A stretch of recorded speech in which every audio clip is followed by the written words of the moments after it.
Il-Belt Victoria Fawdex hija pass biss il-bogħod milli tkun rikonoxxuta bħala l-Kapitali Ewropea tal-Kultura għas-sena 2031. Ħabbret dan Suvi Innila, iċ-Chairperson tal-Bord ta' Esperti fih dan l-Unjoni Ewropea f'konferenza tal-aħbarijiet li matula semmiet kif wara evalwazzjoni ta' żewġ tibliet, ir-Raba' Fawdex u l-Birgu intażlet il-Belt Tawċija. Well, there is a very clear legal base set by the European Union for the European Capitals of Culture, both for the pre-selection and for the final selection stage.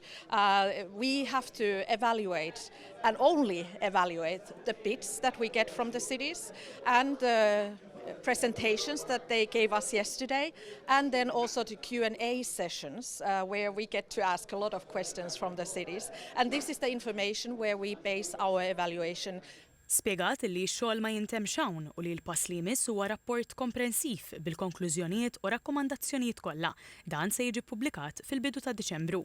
Dan iwitti triq għall-aħħar stadju fejn tissokta l-analiżi bid-deċiżjoni finali ppubblikata f'Settembru tas-sena li ġejja. F'post fuq il-midja soċjali, il-Ministru għall-Wirt Nazzjonali, l-Arti u l-Gvern Lokali Owen Bonnici feraħ lill-Belt Victoria għal dan il-pass importanti u qal li dan jirrifletti l-viżjoni kulturali b'saħħitha Fawdex, l-ambizzjoni kreattiva u l-iżvilupp sostenibbli permezz tal-arti. Min-naħa tiegħu il-Ministru għal Fawdex Clint Camilleri qal dan jirrifletti l-viżjoni tal-Gvern għal Fawdex gżira ta' villaġġi għax qal li l-istrateġija l-iżvilupp reġjonali ta' Fawdex tirreferi għal dan u tgħid li inizjattivi bħal dawn għandhom jiġu appoġġjati. Din is-sena timmarka l-40 sena mit-twaqqif ta' din l-inizjattiva u 7 snin ilu il-Belt Kapitali ta' Malta kienet kisbet dan it-titlu.